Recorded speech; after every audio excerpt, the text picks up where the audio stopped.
Excellent. If you would like to ask questions during our presentation, since we are in presentation mode where that has muted everyone, you will have an opportunity to speak with us utilizing the conversation bubble at the top. I also have Marquita Grant, the official GCIS co-presenter, in the chat window, so she'll be happy to engage with you on conversations on the side while I'm presenting what is on the screen. So definitely feel free to engage with us. All right, let's get started. The Georgia Department of Education and the Georgia Career Information Center have partnered together to provide access to the Georgia Career Information System, GCIS, and the administration tools to every public middle school and high school in the state of Georgia. As a returning high school site administrator or site coordinator, you should have a pretty good grasp on the basic administration tools, features, and navigation. During today's presentation, we will revisit the high school advisement milestone benchmarks, as well as learn about advanced features and resources used to manage your students' portfolios and generate reports, such as creating the portfolios, such as creating groups, and doing other elements that will help your utilization of the administration tools go well. If you are new to the administration tools for GCIS, I would definitely encourage you to also attend the Administration Tools for New High School Site Administrators webinar, which is actually scheduled for the same time tomorrow, Thursday, September 22nd. We definitely still have room inside of that session, so definitely feel free to register for it, and we will definitely welcome you into our next session. All right, let's begin our session by visiting your administration tools.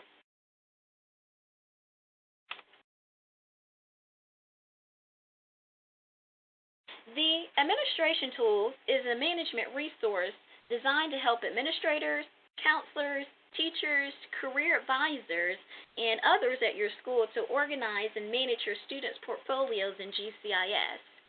These tools can be used to view aggregate site usage reports, create portfolios, organize your users into groups, to retrieve usernames and passwords, to reset passwords, send messages, customize your features, and definitely to generate your career milestone reports for the Georgia Department of Education.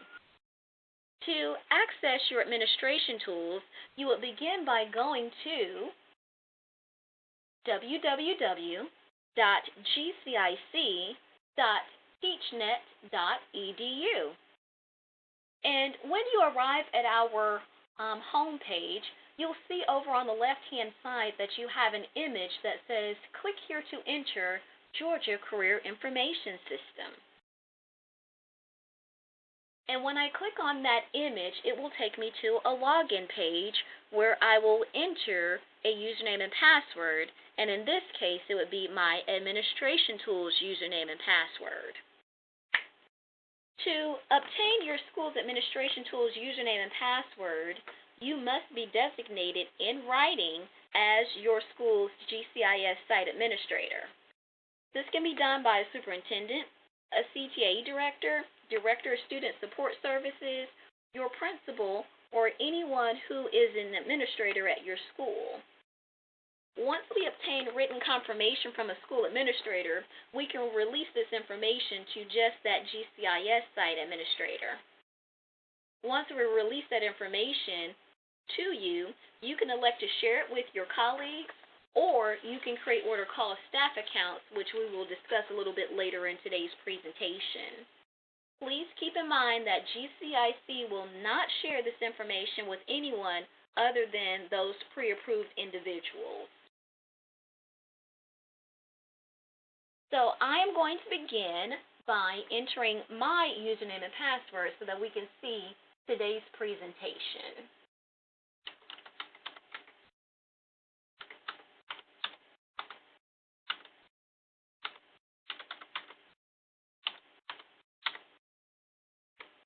And I'm going to click Sign In. And I'm going to skip my security questions. And that is going to take me to the main page of my site administration tools. Now, a question that I would like to answer for all users, we've been receiving questions regarding to, well, what exactly are the benchmarks? And so I want to make sure that everyone who attends this session walks away knowing exactly what your students are to do grade level by grade level. So on your screen, I am demonstrating what your requirements are for grades 9 through 12. For your 9th grade students, they will have to explore 3 occupations. And let me go ahead and provide this caveat. These 3 occupations will differ from the occupations that your students saved in 8th grade. So your 9th grade students will have to show 6 occupations saved within their portfolio in order to receive credit. For your 10th grade students are required to learn about Move On When Ready. And of course, you can talk about Move On When Ready during all of the other grades. The one place where we do have a benchmark inside of GCIS and the administration tools would be for your 10th grade students. We do not dictate how you introduce your Move On When Ready program. We just earmark that you have shared that information with your students. For 11th grade students, they are required to explore at least 3 post-secondary institutions and save them within their portfolio. This information can come from the Georgia school file. It can also come from the U.S. school file. So exploring and saving at least 3 post-secondary institutions that are of interest to them. And lastly, your 12th grade students are to identify their next steps. After we've given you all of this wonderful information, what do you plan to do with it? Are you planning to go to college? Are you planning to join the military, go into the workforce, do a combination of all of those, or you have other plans? So again, 9th graders will explore 3 occupations that differ from the 3 that they did in 8th grade. 10th graders will have to learn about Move On When Ready. 11th grade will learn about post-secondary schools and save them. 12th graders will tell you what their next steps are. So is everyone able to see what those requirements are? If you'll please honor me with a yes in the chat window.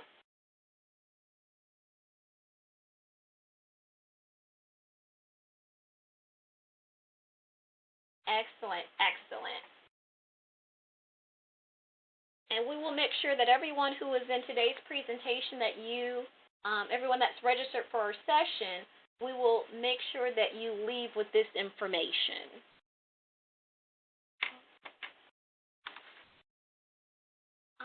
So as you deliver your activities, you will want a place where you can actually record this information. So inside of our administration tools, we actually have what is termed a bridge tab that's on our horizontal toolbar. This is actually where you can run real-time reports on exactly what your students have completed at specific times as they navigate through the advisement milestone benchmarks. So to see these reports, you would simply hover over Bridge, which is the first tab on that horizontal line. And on this particular tab, you'll see it's divided into 3 columns. Your first column is just a description of what you have on this particular tab. Talks about what Bridge is and lets you know that you can actually generate your Bridge Law reports here. Your second column is what is called Bridge Law data entry. The 2 elements that you would want to keep your eye on at the high school level would be the student enrollment. This is where you can tell how many students you have in each one of your graduation years. And then 10th grade Move On When Ready verification. This is where you can signify which of your students have been made aware of Move On when ready. And so it's just, if you were to go in there, you would simply see that there is a check box next to each student. You would sign off on each one of those, and your report will factor into how many check marks you have. Please make sure that at your school that you keep a roster or something tangible, so if you were ever audited, you would have that paper trail in place. In the last column, Bridge Law Reports, this is where you can generate real-time reports on what your students in fact have accomplished inside of each one of those milestone activities. So for ninth, and you'll notice that it has the grade level as well as the activity to the right of the colon. So if you were working with ninth grade students, you would want to see that they've saved 3 additional occupations. 10th grade, again, will read the check marks that you have indicating that the students have been made aware. 11th grade, you'll see who has saved their 3 post-secondary schools. And 12th grade, you'll see who has identified what their next step is. So for today's example, I am going to hover over my 9th grade report. So on Bridge, I'm hovering over 9th grade, 3 additional occupations. And what I will see on this specific report is everything that I need to know about my 9th graders. And so starting at the top, you'll see that it says 9th grade, 3 additional occupations. You will see the name of your school. If you keep going down that page, you'll see that this report shows the percent of 9th grade students who have explored and saved 3 additional occupations. Immediately below the name of the report, you'll see that it shows percent of students completed. So for this particular activity, 14.29% of my students in 9th grade have completed this activity. And to figure out how that was calculated, your numerator is 1 student completed, denominator 7 students enrolled, and this enrollment number comes from that Bridge at data entry page. All right, does everyone see that? Again, you can just type yes on your chat window.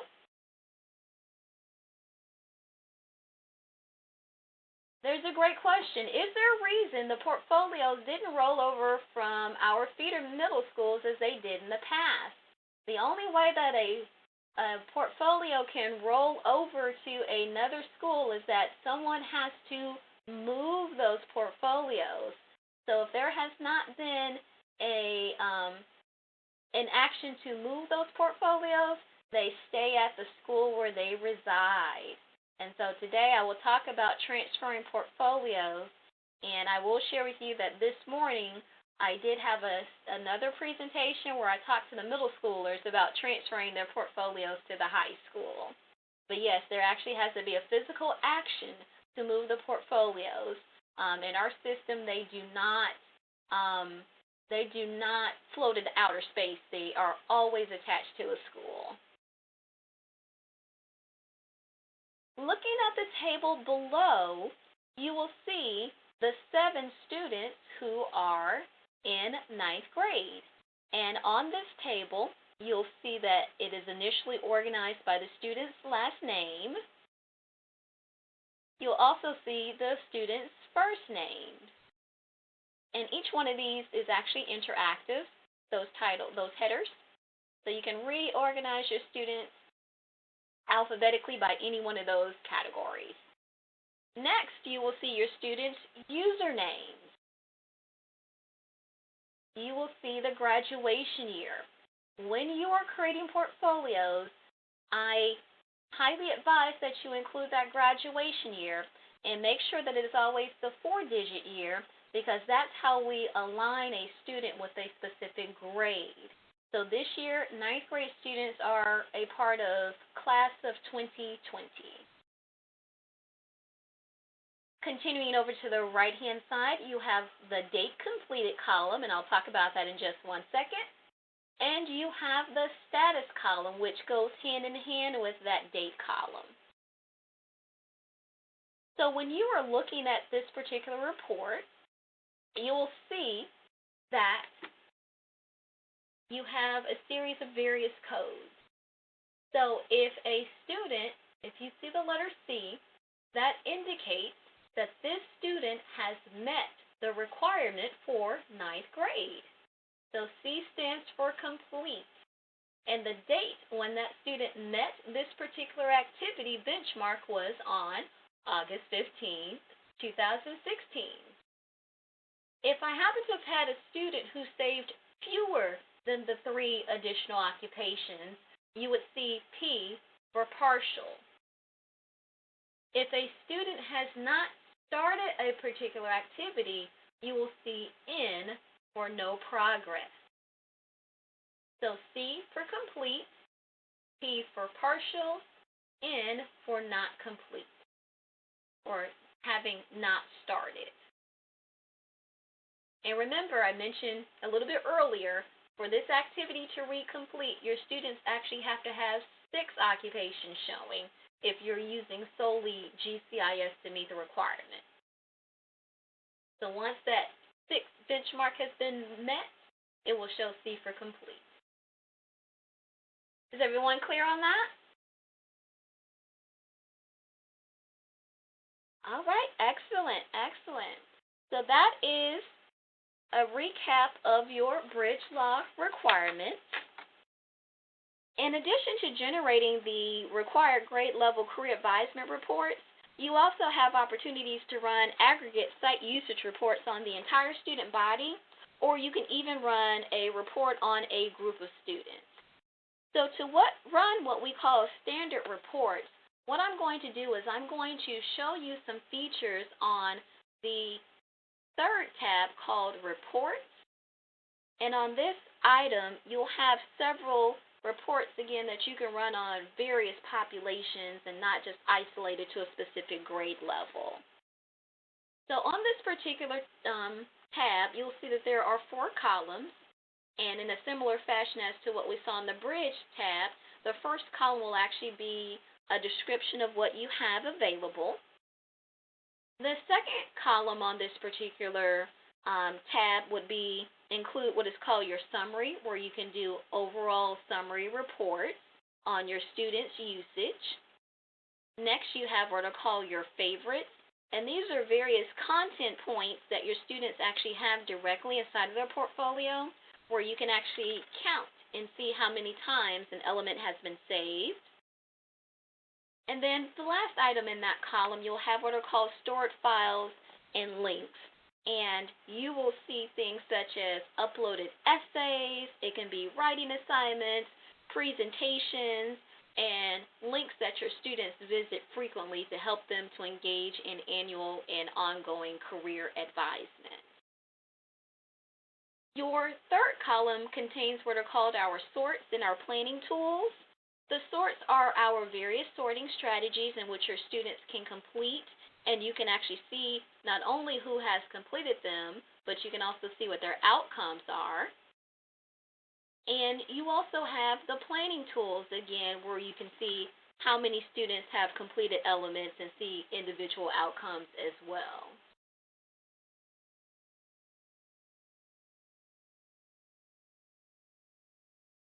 All right, and I see that it says a follow-up on the search portfolio section, graduation year drop-down box. The class of 22 isn't listed as an option yet. Will that be added? Would you have portfolios that have a specific graduation year earmarked or actually included in that portfolio? That's when that particular grad year is added to your drop-down menu. So it will read from all of the existing portfolios. If you do not have a portfolio that has 2020 assigned as a graduation year, you will not have 2020 in your drop-down menus. Great question.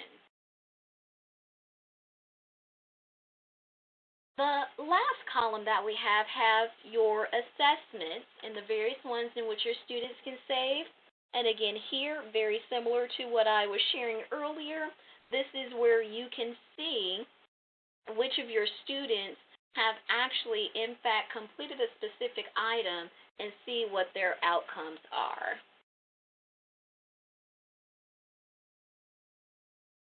And so just as a quick peek inside of one of the elements, I'm going to show you a summary report on your first column, and I can actually see how many students have logged in, which modules have been saved, so on and so forth.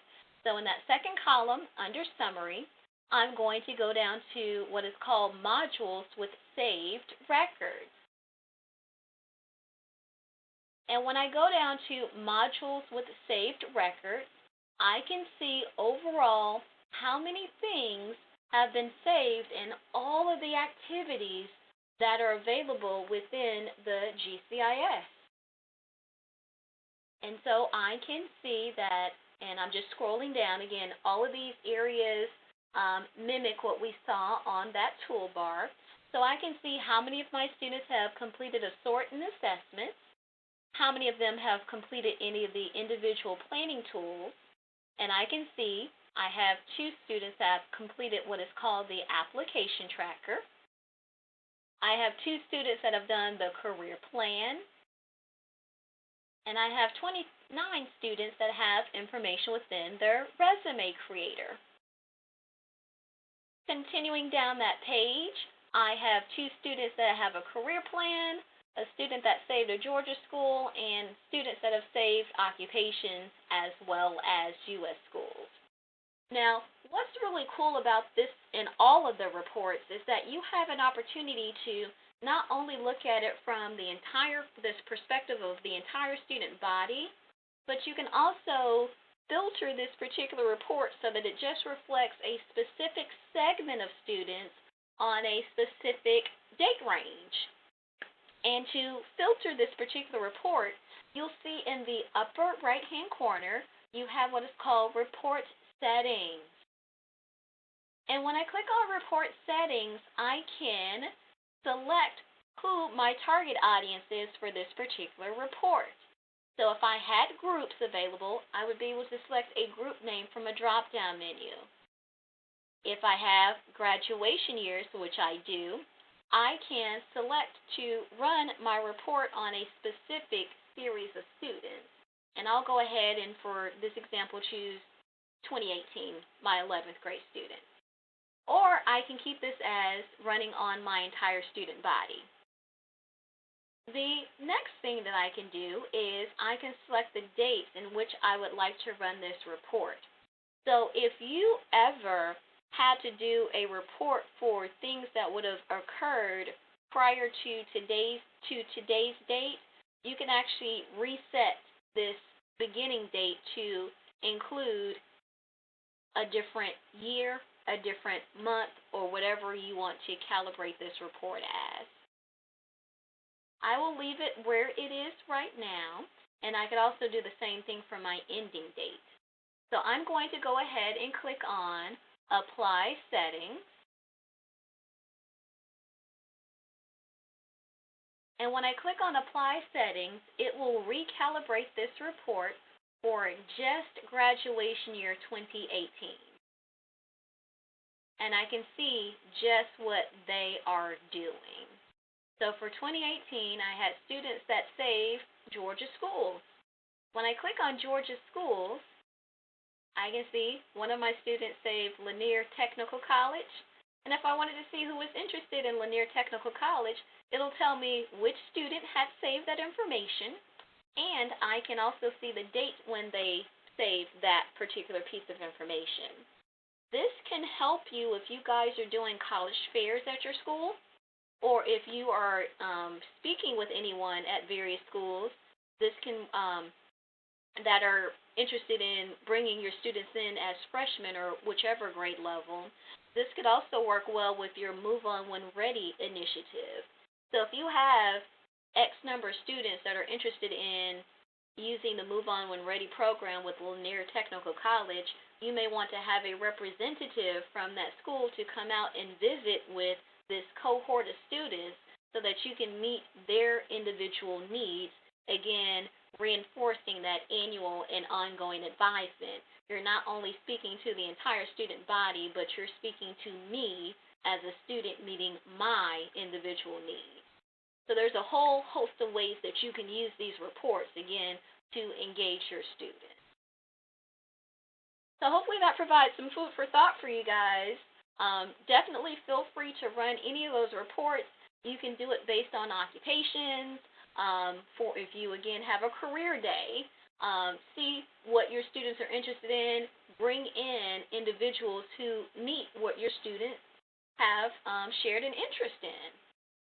So again, a lot of really great elements. Now that we've talked about generating reports on your students, let's make sure that you know how to create the actual portfolios for the students. As a GCIS site administrator, you actually have two ways in which you can create portfolios for your students. You can create them individually, or you can upload them in mass. And let's take a look at both of those opportunities. So I'm going to go to the top of the screen, and I'm going to hover over Portfolios and Groups. And when I go to the Portfolios and Groups tab, I'm going to go down to the subsection called Add Portfolios, and I'm going to click on Add One Portfolio. And when I click on Add One Portfolio, I'll be presented with a series of text boxes. And you'll see that some of them are earmarked with 2 red asterisks, indicating that these are required fields. When I enter a username, my username needs to be a minimum of 6 characters. And it has to be unique in the entire state of Georgia. Some of my schools, some of the popular username formats that I'm hearing a lot about are using first name followed by lunch ID. I have some that are using first initial, last initial, and lunch ID. I have some that are using GTID. I have some that are using first name dot last name, and I even saw someone get unique in their creation that they added an exclamation point to their username. So again, it does have to be unique in the state of Georgia for you to use that. I will share from experience that the more characters that you string together, or the opportunity to include a student identifier, the less likely that that number has been taken elsewhere. For your password, a password must contain at least 8 characters. It has to include a capital letter, a lowercase letter, and a number.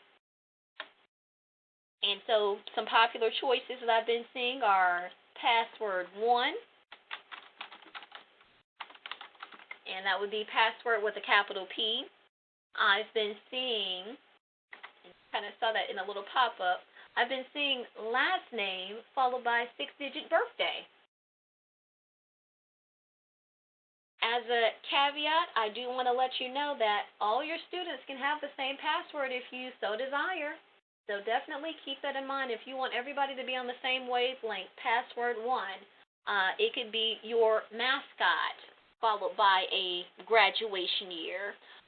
It could even be the name of your school district followed by some type of number. So the world's your oyster. Just keep in mind that it has to have the 8 characters with 1 capital letter, 1 lowercase letter, and a number. You would need to include the student's name, first name and last name. And although it is not required on here, I highly, highly, highly suggest that you include that graduation year. Again, talking about that report and making sure that your students appear within those specific reports.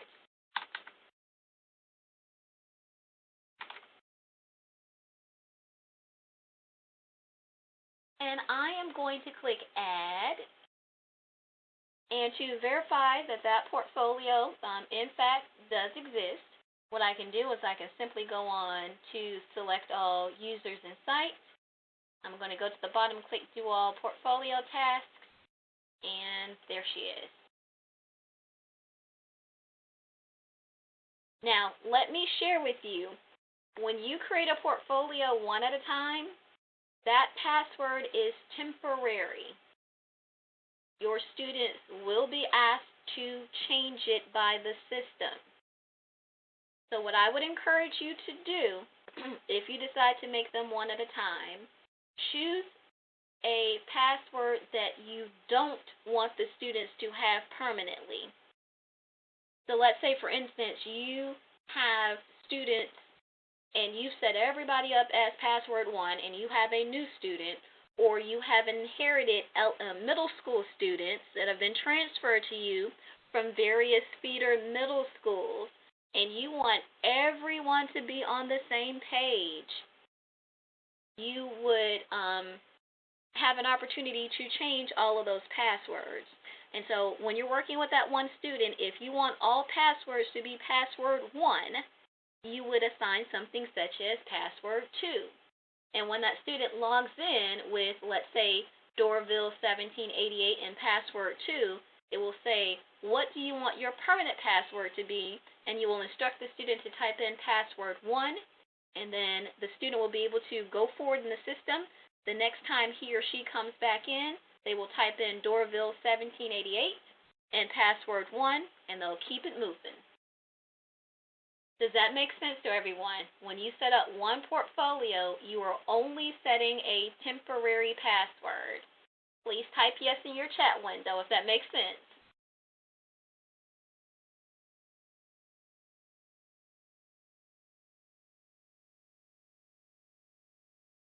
All right, good deal.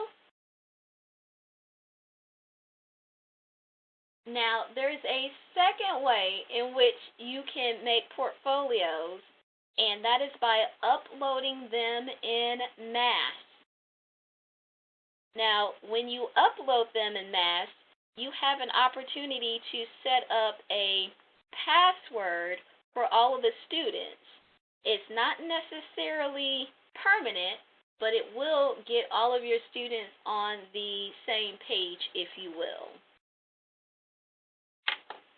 So to upload portfolios for your students, what we will do is we will go back up to the Portfolios and Groups tab, and we're now going to go back under the Add Portfolios subtitle, and we will click on the second option, which is Upload Several Portfolios. And this procedure involves an Excel spreadsheet template, and we're going to click on Portfolio Upload Template. And I am working in Chrome, so it appears in the bottom left-hand corner of my screen.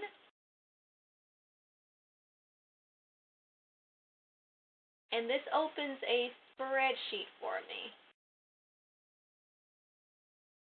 And I'm going to click on Enable Editing. Now, this is where you will want to have your data from your SIS and have that available either as a spreadsheet so that you can copy and paste from it, or a PDF.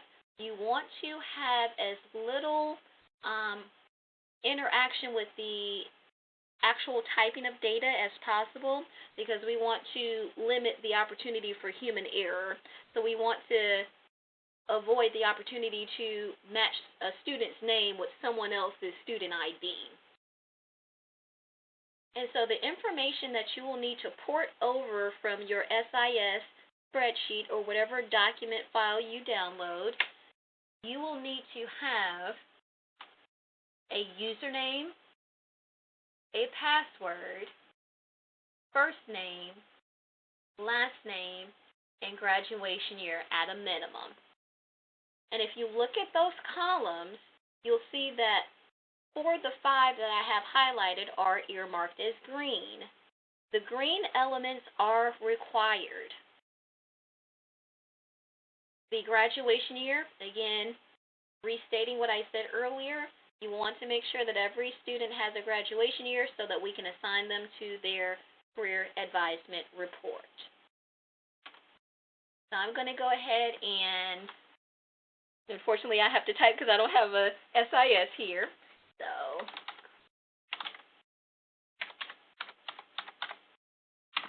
and for this student, I'm going to do, and this student's name is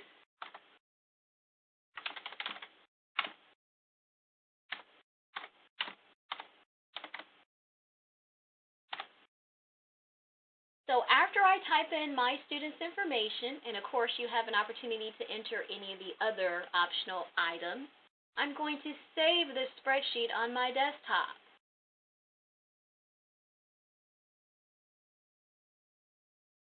And I will have an opportunity to rename it or keep it as the same. And I'm going to save this spreadsheet. I'm going to close it out.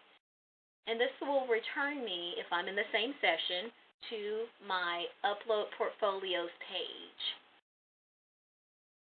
Toward the bottom of the screen, you will see that it says Upload Portfolios. And if you are using Chrome, it will say Choose a File. If you're using IE or Firefox, it will say Browse. So I'm going to click on Choose File, and I'm going to go to my desktop and locate my spreadsheet. And you'll see the name of my spreadsheet will appear. And before I actually upload this information, I want to make sure that I have clean data so that I can ensure that it's actually going to go in the first time. So I have what is called Trial Run. I'm going to click on the little X or the little box, and it's going to check that item, and I'm going to click on Upload Portfolios. And what will happen is the administration tools will run the file, convert it, and tell you what the outcomes are. So in this case, I have a clean data set, so this username has never been used by anyone else in GCIS history. I can see that my password meets the requirements, and I can see my students' other information. If you were to try to upload 1,000 students, and 999 of them were error-free, and there's just one with an error, none of those portfolios will upload until you resolve the issue. So again, if there is at least one error code, which would appear in this first column called status, none of the portfolios will upload until you resolve that issue. And if you're curious as to what those status codes might be,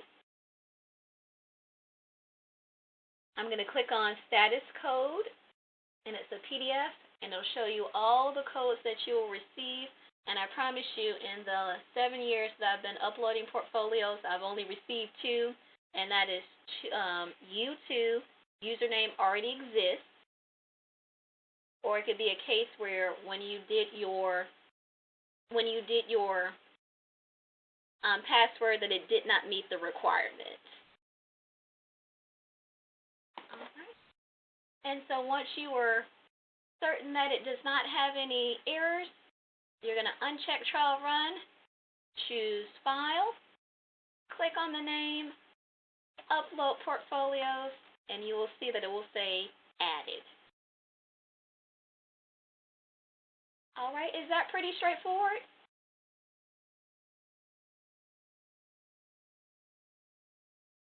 Wonderful, wonderful. You can use this upload feature for another element. And I kind of talked about it a little bit. Let's say that you inherit students from the various feeder middle schools, and middle school A was using Panthers 1 for their password, and middle school B was using Bulldogs 1 for their password, and you want to use Pirates 1, 2, 3 for your password. You can actually All right, I'm seeing someone saying the screen is black. Is everyone experiencing a black screen?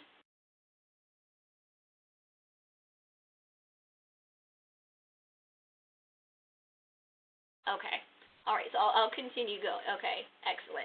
All right, so you can actually change your passwords for all of your existing students. So this would be for current students. This would be for the students that you've just inherited. This can be for just a segment of those students. So if you wanted to change everyone's password, we definitely welcome that opportunity. So to change your students' passwords, what you will do is you'll hover over the portfolios and groups. And notice I keep talking about the portfolios and groups tab because you will spend a lot of time in this section because there's so many great resources on it. And so for this particular example, we are actually going to go over to the element that says reset passwords for multiple users. And it's going to show me my student body. And what I'm going to do, let's say I want to reset it for everybody. I have students that are this username and students that are that this password and that password. I want everyone on the same page. So what I'm going to do is I'm going to click Select at the top of my table, and I'm going to click on Export for Upload. And again, it's going to bring my spreadsheet at the bottom.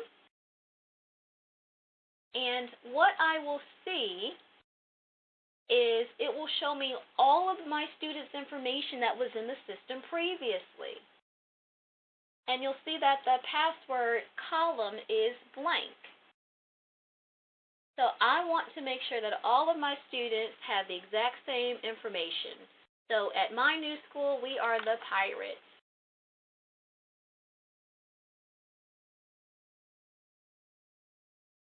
And I need to add my number 1 and just make sure I have my 8 characters. So 1, 2, 3, 4, 5, 6, 7, 8. Perfect. So everybody needs to be Pirates 1.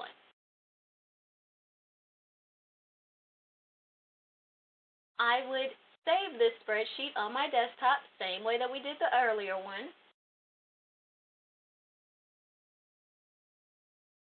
And now I'm going to go over to Portfolios and Groups, go back to Upload Several Portfolios.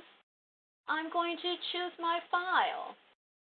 Click on my file name, Upload Portfolios, and you will see that it says Updated. All of these students' passwords are now Pirates 1. And here's the other great thing. It does not lose any of the data that that student already had inside of their portfolio. What do you guys think about that? So again, another great element that you can use to manage those student portfolios.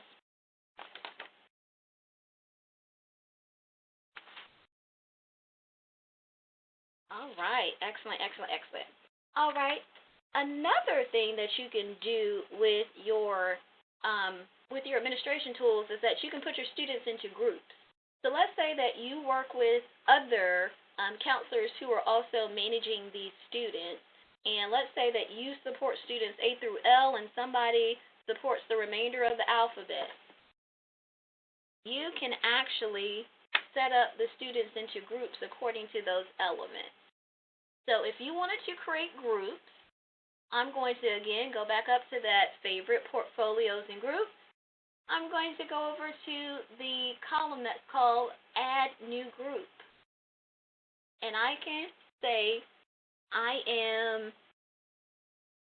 Mrs. Gordon, and I can say I represent A through L.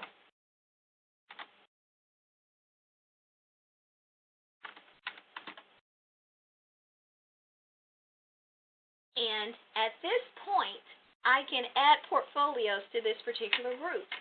So I'm going to click on Add Accounts to Group. And I have 3 ways in which I can search for students that will appear in this group. I could look for them according to last name. I can look at them according to graduation year. And I can list all users at my site. Now, being that this is for a group that crosses various grad years and various last names, the third element is ideal. So I'm going to click List All Users in Site. I'm going to click Generate List of Portfolios. And now I can check off all the students. Thank goodness this is a short list. Who meet the criteria of the name of my group. So I'm going to click on Add to Group. And so now I can run a report specifically on those 18 students. So remember when we were inside of the report and it said that if you had a group in the drop-down menu, you can just report just on them. This is the element that would allow you to enable that specific area. And so this is great, again, if you manage just a portion of the student body. It allows you to concentrate just on them and be able to navigate throughout the system. All right. Someone asked earlier about transferring students. We can definitely support transferring within our system. You can push students to a new school. You cannot pull students from other schools. So again, you can push them, you cannot pull them. So if you're trying to promote a student or you have, let's say, a new high school, you know that a specific segment of your students are going to a new high school, or for whatever reason that you need to transfer portfolios, you can do so by, again, remaining on that Portfolio and Groups tab. And this time we're going to go under the header Manage Active Portfolios, and we're going to click on Transfer to Another Site. And so when I click on Transfer to Another Site, I will have an opportunity to select whom I am transferring. So I'll just choose the first 5 students, and I would click on Transfer Selected Portfolios. Now, to transfer a portfolio, you would need the school's username and password of the new school where you are pushing the students to. So that would allow you to interact with that other school. So let's say that these students are moving from High School North to, let's say, High School South.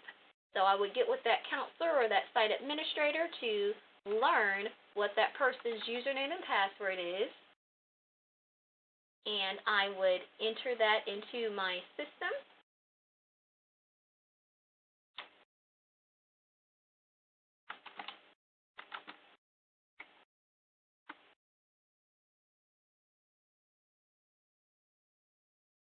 And you will say accounts have been transferred to GADOE High School South, and all of their information goes with them.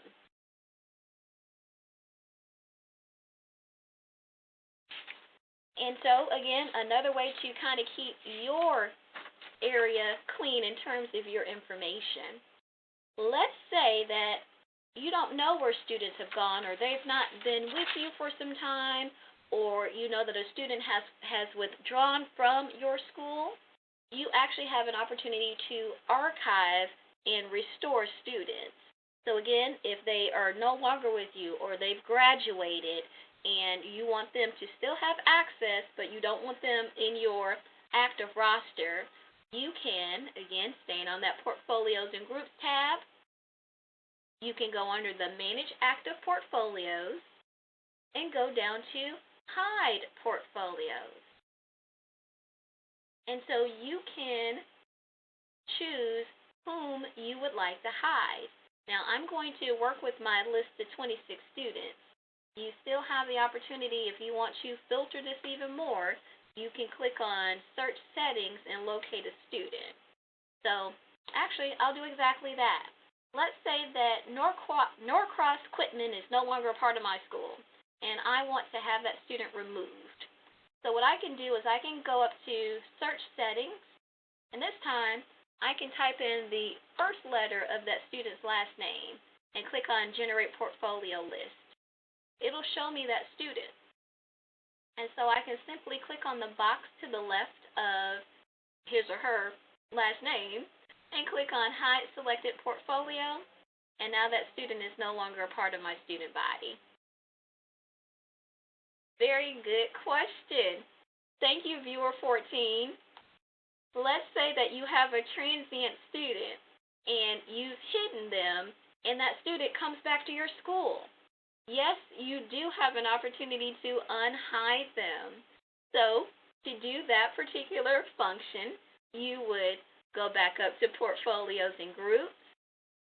You would go down to Manage Hidden and Deleted Portfolios, and you'll click on View Hidden Portfolios.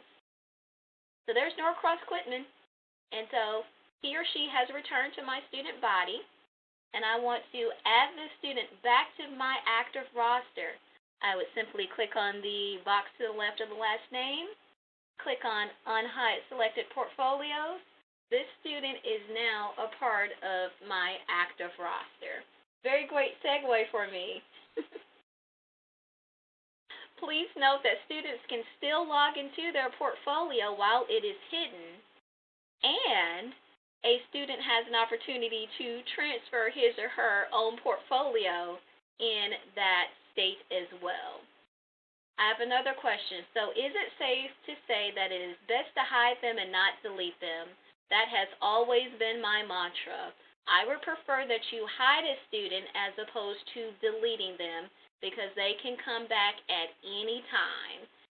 Hiding allows them to continue to use that portfolio, and hiding them also allows the student to move their own portfolio to their new school, or it allows a school to pick up that student as well. So yes, hiding is preferable to deleting. Great question. All right. And so another thing that I would like to show you before the conclusion of today's presentation, at the beginning of our session, I stated that if you are the site coordinator, that you could elect to share your username and password with others, or you can elect to set up what are called staff accounts.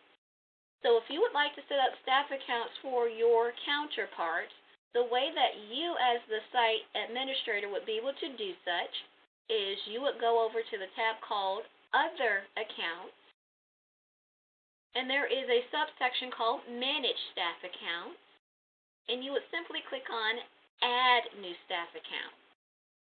Now, a staff account holder has 80% of the rights that you as a site coordinator have. The only things that a staff account holder cannot do is they cannot see other staff account holders' usernames and passwords, and they cannot change your course planner options, and they cannot change the privacy settings. Everything else they do have access to. You may also want to set up staff accounts. This is actually a real live example that I received yesterday, in fact.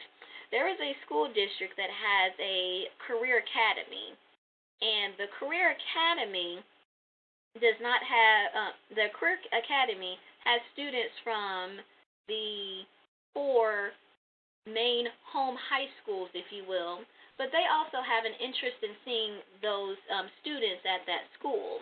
So what can happen is you can actually set up a staff account for those individuals who are outside of your building but still have an interest in working with your students, because they too will have to run reports on those very same students. This prevents the student from having multiple portfolios also when staying at your school for 5 periods of the day and going to the Career Academy for just 2 periods of that same day.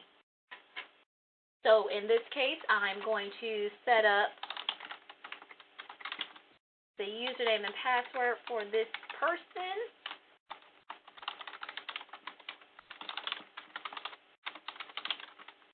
And I'm going to include an email address, because this staff account holder will receive an email that has her username and password in it.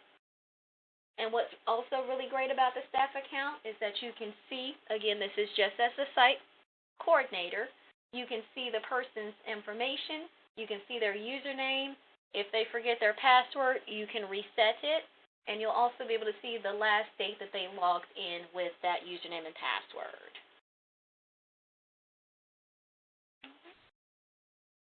And so an hour goes by very quickly. There are so many great things that we were able to cover today, but I promise you there are other surprises and elements that are easy to get through as you're navigating through the administration tools that you might find of interest to you. I would definitely encourage you to step in with both feet and kind of search around and see what is available to you. As I stated, that this session is recorded, and I will go ahead and stop the recording.